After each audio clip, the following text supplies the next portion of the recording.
I want to help people like my mom, you know? And the other thing was, I thought there's got to be a better way. Okay, this is how you get healthy, is you have to poison yourself. I thought there's got to be another way to help the body heal. So I was about to graduate and open up my functional medicine clinic in Nashville.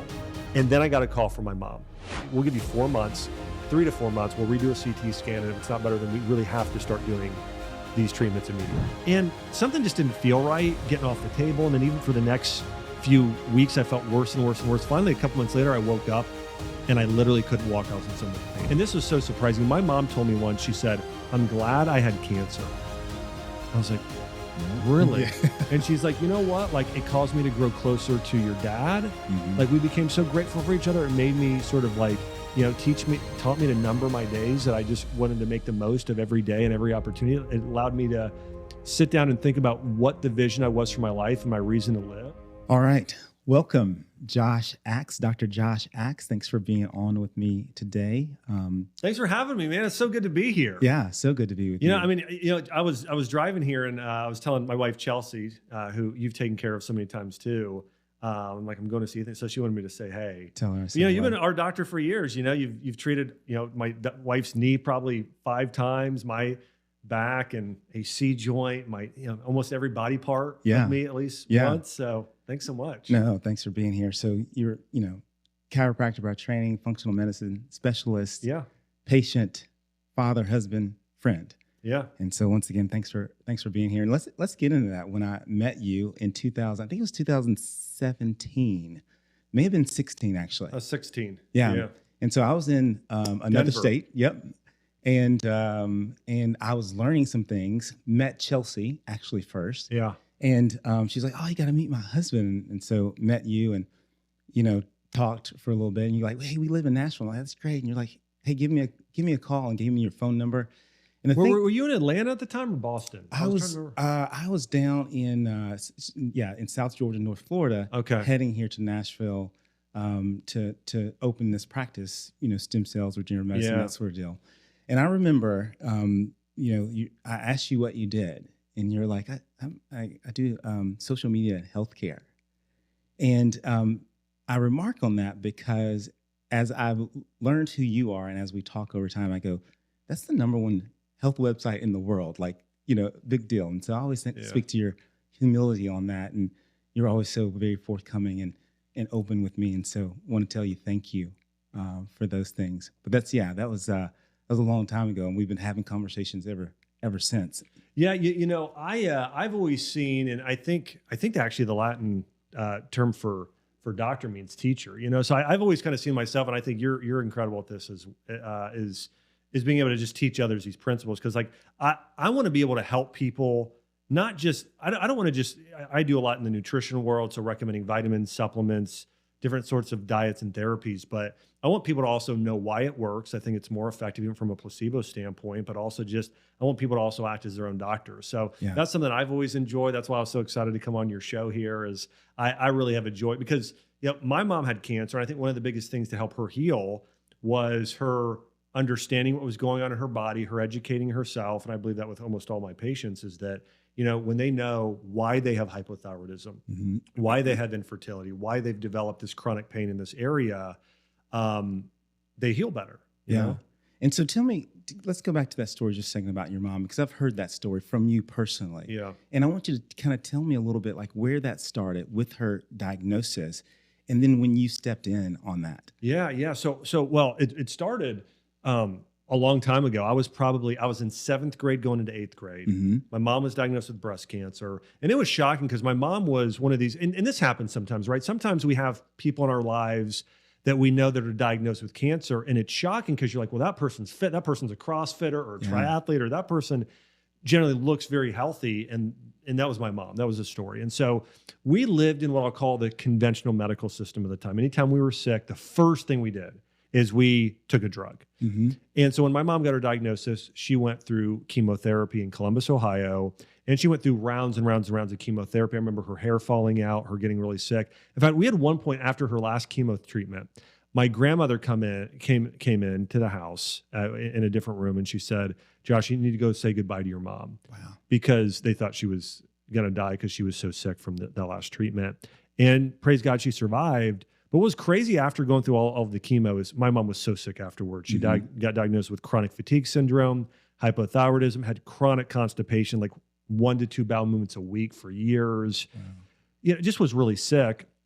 And then years later, and this is what inspired me to become a doctor, because I really thought two things. One, I want to help people like my mom, right. And the other thing was, I thought there's got to be a better way. Okay, this is how you get healthy, is you have to poison yourself. I thought there's got to be another way to help the body heal. So I was about to graduate and open up my functional medicine clinic in Nashville.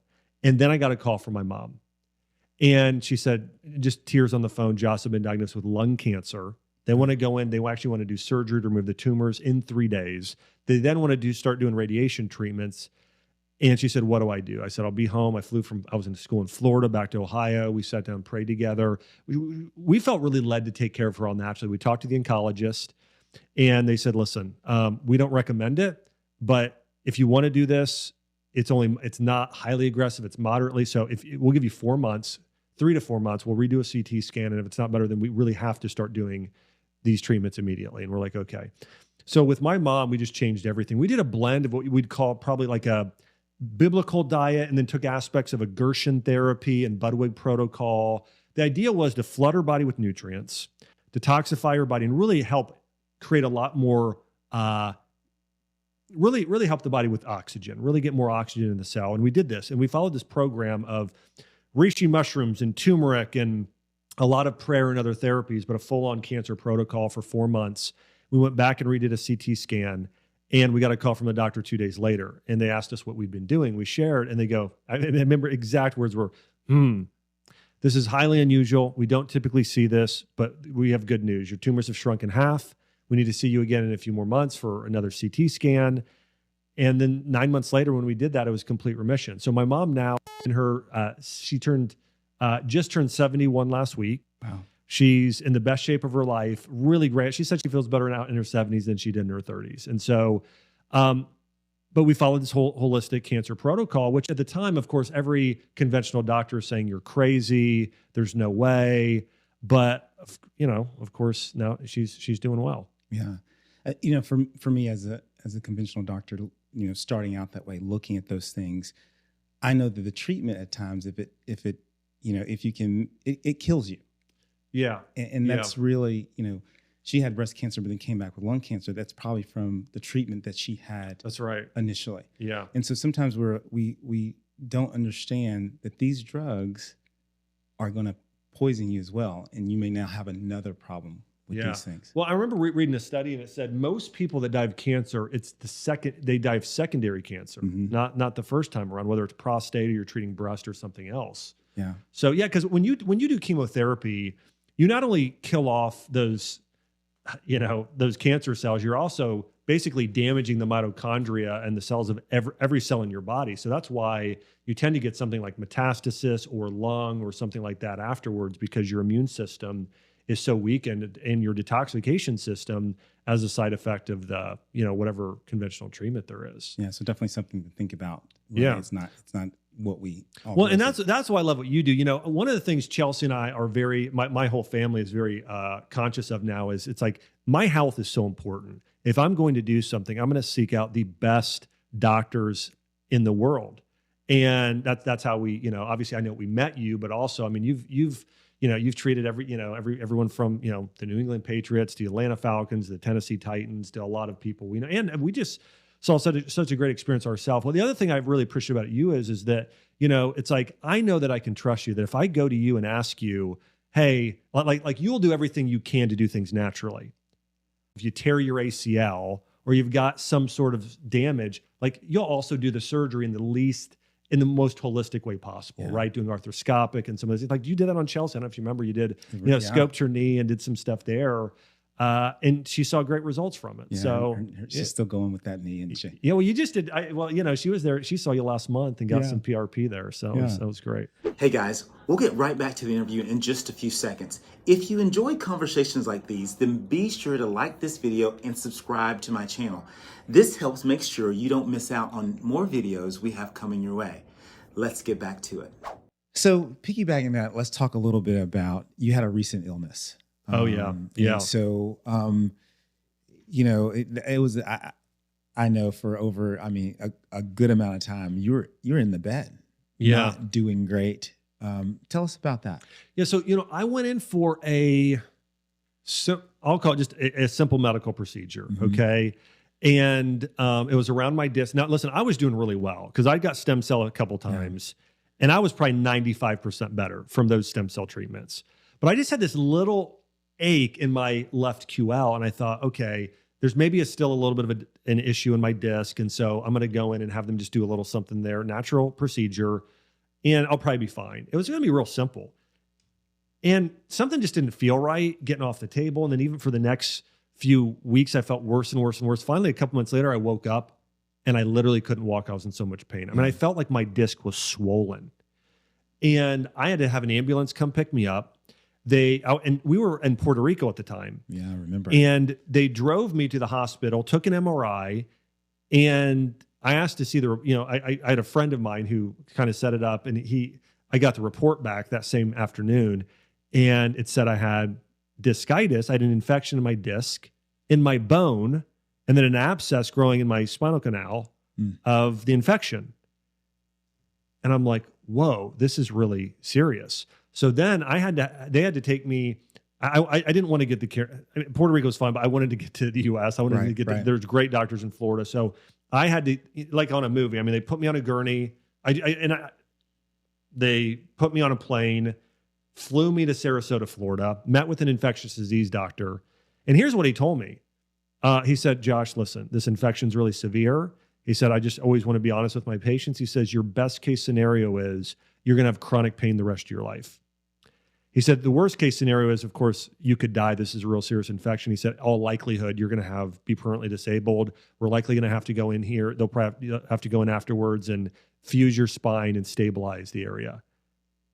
Now, Ethan, like a couple months before, I was throwing my 2-year-old daughter 10 feet in the air in the pool. I was squatting, deadlifting, swimming, all those things.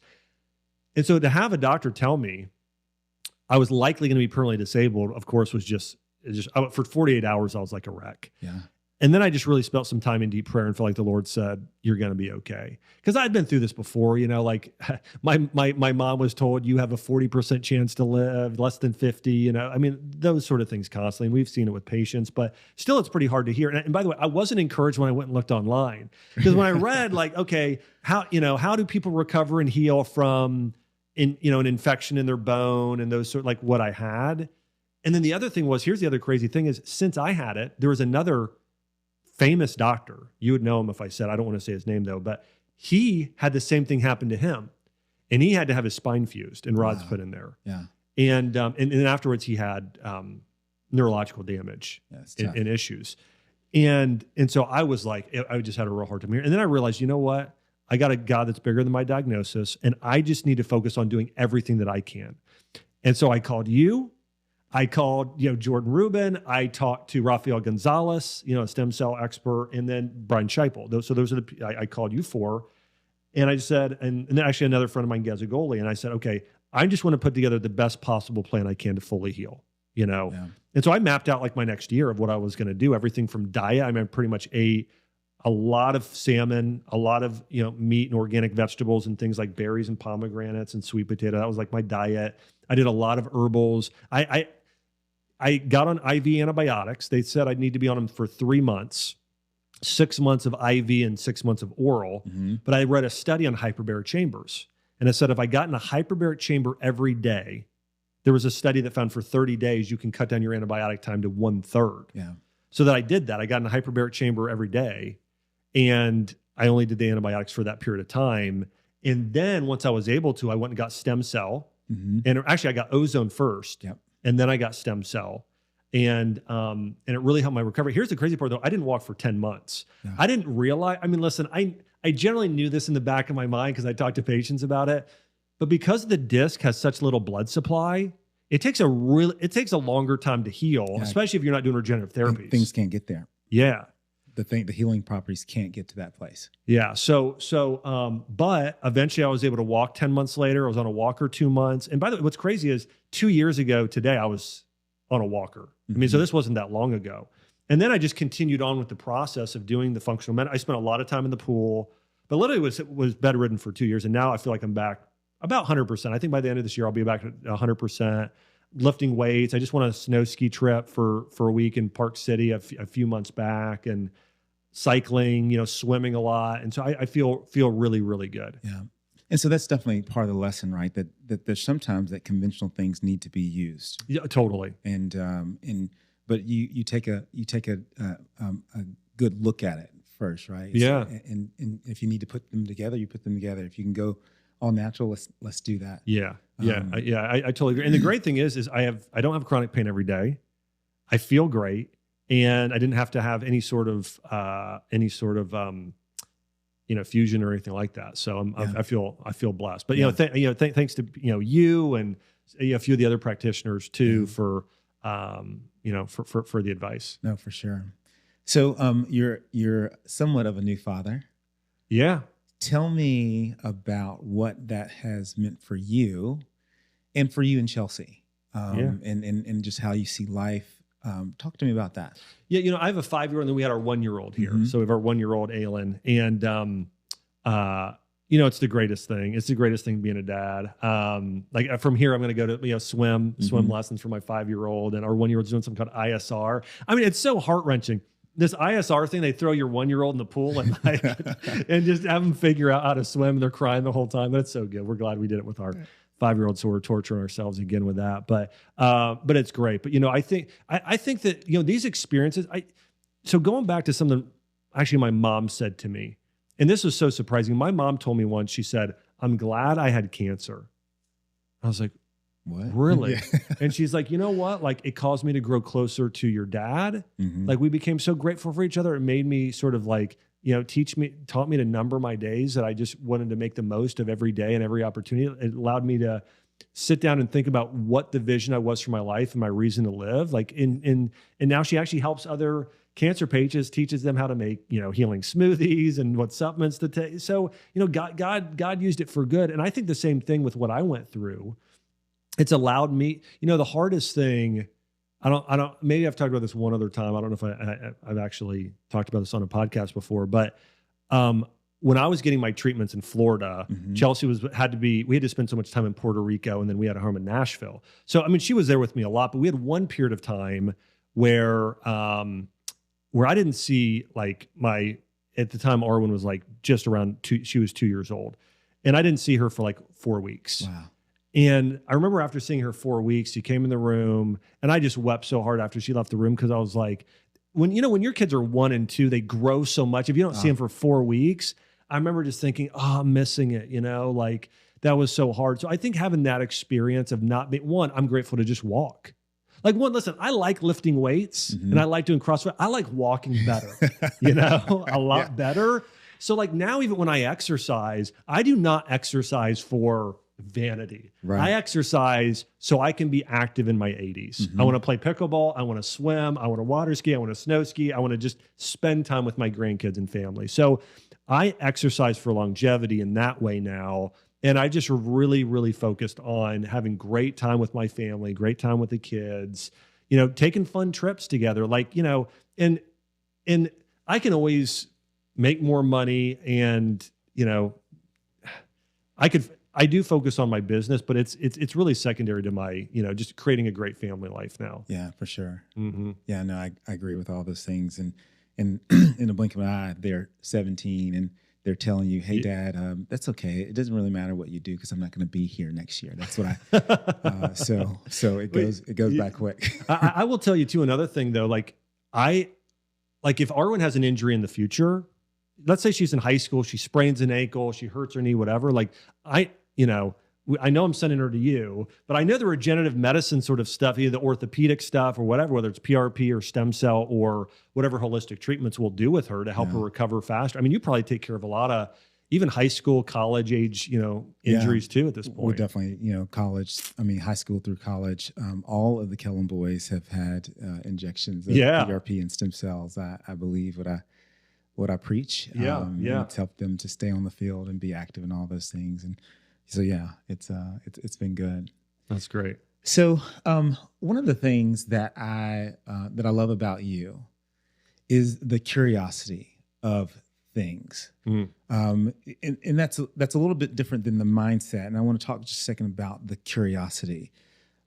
I know that if I mentioned something to you, I don't care if I said, I think this piece of dirt has some healing properties, you're going to go look that up and try to understand it. Probably, yeah. When did that come about from you? What is it that you enjoy or love about it? Because that's one of the things I know, like when I am thinking about this or that and other, I call you up and say, hey, what do you think about this? Yeah.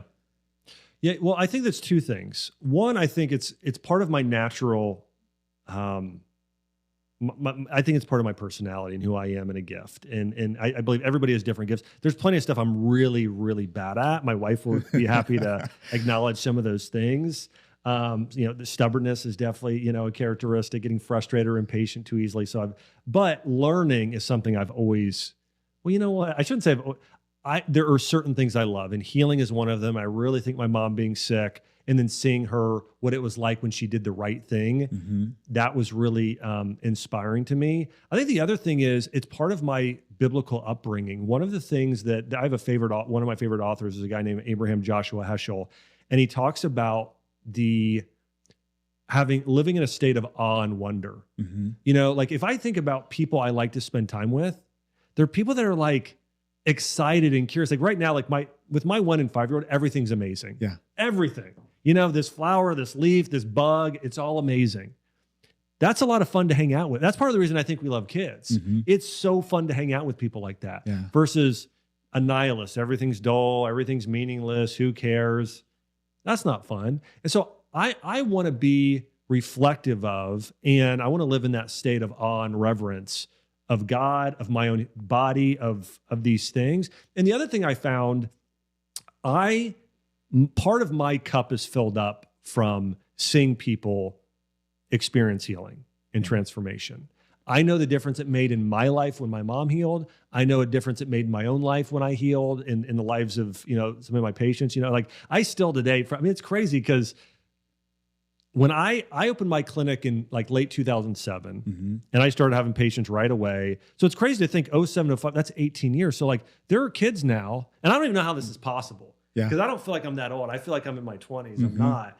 But I'm like, there are patients I took care of, like they brought in their babies because we would do everything from adjustments to like ear infections. We do the garlic mullein oil or whatever, just sort of stuff and advice for them. But we would take care of these kids, and now they're like junior, about to graduate high school. Yeah. Which is wild. But the reason I bring that up is like, I will still see those patients at Whole Foods or Urban Market or around and like Dr. Axe and like, get a hug from it or just see how they're doing. So I had a guy recently who he played professional football and he lost 180 pounds and his wife lost like 80 pounds. And she just walked up and hugged me. She's like, you just did so much for us and thank you. And like that means a lot to me. Like I really like to, and I get a lot of joy from seeing people heal. Yeah. I'm going to talk to you about a scenario that when I was, coming to Nashville, when I was going to start this regenerative medicine clinic doing stem cells and PRP, a lot of my colleagues, especially orthopedic surgeons, and I'm an orthopedic surgeon. Yeah. They would look at me and go, man, you are nuts for doing this. Yeah. I'm sure that you experienced some of that throughout this. Tell me about some of those times that kind of came your way. Yeah. Let me tell you what's encouraging is that it's so much better now. Okay. Like I remember when I was first teaching workshops, I would teach, I really believed in patient education. Again, I would say if there's one thing I was like very passionate about, it was I will be educated and my patients are going to be educated. And so I was always, once a week, I was teaching a health workshop at least, either in my clinic or out in the community. And I remember sometimes I'd have almost hecklers in the crowd a few times. And I remember, honestly, the most frustrating thing, and don't take offense to this, the medical doctors just acting like nutrition was some sort of like literally like a dietary change was some sort of crazy voodoo. That drove me crazy. Yeah. Sometimes people in the church would think that too. They're like, oh, you're recommending herbals? That sounds like Chinese medicine. That's like from the devil. I'm like, okay, there's just been a whole, there's a lot of those things. Now, here's one of the worst things. I got turned into the board a couple of times. I used to do a radio show. I was friends with Dave Ramsey and his staff. And I heard him doing this call-in show for finance. And I thought, I can do that same thing for health. So I used to have a show on 99.7 WTN, 3-hour show Sunday nights, call in. And people would call in everything like, I've got infertility, I've got PCOS, I've got hypothyroidism, low testosterone. What do I do? And I would say, you need to do this, this, and this. Well, I had these doctors, and a lot of them were chiropractors and MDs, and they kept calling the board saying you're practicing medicine over the phone. And so like, that was the hardest thing, honestly, is the end of my, at that time in practice, dealing with law, like, the board and everything else, because I'm just telling people to start eating salmon and taking turmeric. Yeah. And then of course, I did all of the things you have to do on that sort of show, all the disclaimers. Hey, do not take this, this isn't medical advice, consult a healthcare professional, yada, yada, yada. But still, that was a real pain. Yeah. Yeah. Now in life, if I'm doing something and someone says, oh, I think that's this or that, then I go, I'm going to keep doing it. Because I'm on the right trail. That's right. It's crazy. Like if I go back 18 years ago, I remember in a workshop, like, asking people, how many of you guys know what an omega-3 fat is or a probiotic? Yeah. 10%. Think about that. Yeah. Nobody knew what a probiotic was 15 years ago. Right. Now everybody knows. So, exactly. we've come a long way. It's a little bit easier to say some of the things that we're saying today, right? All right. So last couple of questions here. And this is going to kind of be, just a couple of things for the audience. What is the one thing that you would say that people should do different about the supplements that they're using? Yeah, well, I really think it's take the supplements that your body needs. Like here's the transition I've seen over the years. One, nutrition doesn't matter. Okay, that's not right. The next was more when you started seeing integrative, like regular nutrition, even integrative medicine came in, and it's like, well, okay, eat a little bit better, or go gluten-free, and that was an improvement. Eat less sugar, right? Then you had functional medicine came in, which is a lot better, which is let's try and find the root causes. Right. Let's try and go follow an anti-inflammatory diet or Mediterranean or something like that. And then you have what I'll call personal cellular medicine or personal functional medicine, which really goes back to ancient medicine. When you look at Chinese medicine and Ayurvedic medicine, and I really believe all forms of those old forms of medicine, it was personalized. It's, there's a very specific diet based on what's going on for you in your body. And so I think for most people, when it comes to supplements or diet, it's a very similar thing. You need to work with a practitioner or learn yourself what foods are right for you. Because like if I have a patient with IBS, I have them consume all cooked foods. Like lots of soups, lots of bone broth, lots of ginger tea, applesauce, like things that are very easy to digest. Somebody with cancer, I might have them do raw foods, right? Or maybe even vegetable juices. If I gave my patient with IBS raw food, it would just wreck their body, So all that being said, I think it's the same thing with supplements. I do think when you look at the statistics, vitamin D is by far the number one deficiency. It's not even close. It's like 94% of people are suboptimal. So but actually that's more of a sunshine thing. But you can take a vitamin D supplement. Magnesium and zinc as minerals, along with iron for women, tend to be probably the highest mineral, deficiencies. So I think like a vitamin D mag combo. Here's the other thing we're seeing with a lot of supplements. They need a cofactor, they need a partner in order for absorption or for the body to fully be able to utilize it. So the new studies coming out now are to fully absorb vitamin D, you need K2 and magnesium. And to fully absorb magnesium, you need D, calcium. There's other things you need there too. So I really think that when you're taking supplements, it should be with a food-based, it's like try and take a supplement that is in food form or that's taken from a food. For instance, there's a magnesium I take, and it has D and K2 in it, but it's taken from spirulina. So it's green. It almost tastes like spirulina. But taking something that's more food-based, I think, for supplements is one. And number two is take things that are probably going to be the best for you and what your needs are. So if you've got chronic arthritis and pain, probably an omega-3 supplement, turmeric, and maybe boswellia and ginger. If you've got infertility, probably Vitex, maybe Schisandra berry, ashwagandha, those sort of things. And if you've got an issue like inflammatory bowel disease, maybe you take some glutamine, high dose probiotics, digestive enzymes, maybe ginger tea. But I really think for most people, they need something customized for their unique, biology. Yeah, I would agree with that 100%. It's got to be for you. What this person needs is not the same as what you need or what I need. And you got to figure that out. I think we're moving that way, looking at some genetic testing and other things. Totally. I think it's getting better to where it becomes more personalized versus, hey, I'm just going to take all these things or that sort of deal. So, I think that's where it's going. But let me say, if people don't know, generally, I think the single most important supplement for most people is a probiotic. Here's why I say that. It's going to support the absorption of every vitamin and mineral. Mm-hmm. Like there's a study that came out of Stanford that showed that if you take a probiotic, in a lot of cases, your absorption of B vitamins is increased by 50%. Wow. I mean, so it's and people have taken so many antibiotics. It's not via the drug. It tends to be 80% of antibiotics are given to livestock. So you're getting antibiotic residue from the animal meat you eat, from the dairy, there's spray. Almost every, it's chlorine spray and other things on our produce. So that's probably number one. Multivitamin, omega-3, those are probably the top. Yeah. Yeah. All right. So last question, and it's kind of a two-parter, but last question. What's next? What's next for you? And what's next big on the horizon for patients? What's next? Yeah. Well, definitely what's next. Let me start with patients. It's absolutely what you're doing and what I'm teaching right now, and that is cellular and regenerative medicine. And the other thing is the personalization of it. Mm-hmm. I think what we're going to see in the future is we are going to see the AI biomarkers and testing just go to a whole nother level. It may take a little even longer than maybe I'm hoping, but so like I wear an Oura ring a lot, so that tests my HRV and sleep and those sort of things. That's pretty awesome. I have patients sometimes wear a CGM, a continuous glucose monitor. Mm-hmm.